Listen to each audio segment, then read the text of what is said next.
Welcome viewers. আজকে আমি আমার একটা অভিজ্ঞতার কথা তুলে ধরছি। আমি সচরাচর মোটিভেশন জাতীয় কোনো অভিজ্ঞতা আমি তুলে ধরার চেষ্টা করি। তো আজকে আমি একটা ডেসক্রিপটিভের রাইটিং লেখার জন্য সকাল থেকে রেডি হলাম।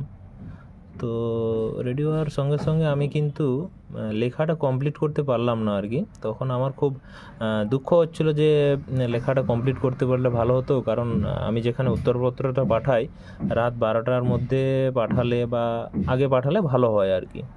তো এই জন্য স্বাভাবিকভাবে আমাকে একটু খারাপ লাগছিল। তো দিয়ে আমি ডিউটি বেরিয়ে যাই, কিন্তু আমি ডিউটির কাছে গিয়ে রেডি হয়ে যাই মানসিকভাবে, এবং তারপরে দেখলাম যে আমার ডিউটিটা ক্যান্সেল হয়েছে আর কি।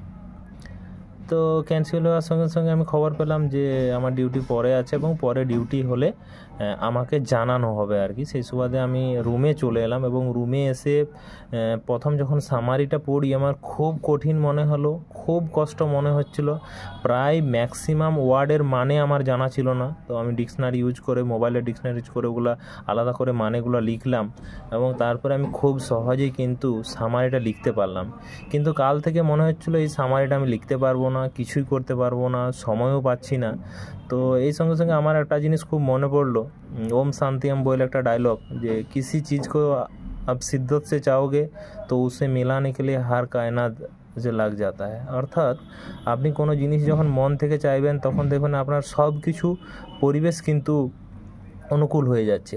ওই জন্য মন থেকে চাওয়াটা খুব জরুরি। এটা আমি শুনেছি, আইপিএস সাফিন হাসান মহাশয়ের কাছেও শুনেছি, ওই বইটার ডায়লগটাও শুনেছি। তো সেই ডায়লগের পুনরাবৃত্তি কিন্তু আজকে এই আমার ঘটনার মধ্যে আমি উপলব্ধি করতে পারলাম, এবং আপনারাও এরকম উপলব্ধি করুন। দেখবেন প্রত্যেকটা নীতি কথা এবং গুরুবাক্য, প্রত্যেকটা জিনিসেরই আপনারা পরিবেশ পরিস্থিতি যেমনই হোক না কেন, ওই সমস্ত গুরুবাক্য নীতিকথা বারবার আমাদের জীবনে পুনরাবৃত্তি হতে পারে। ধন্যবাদ।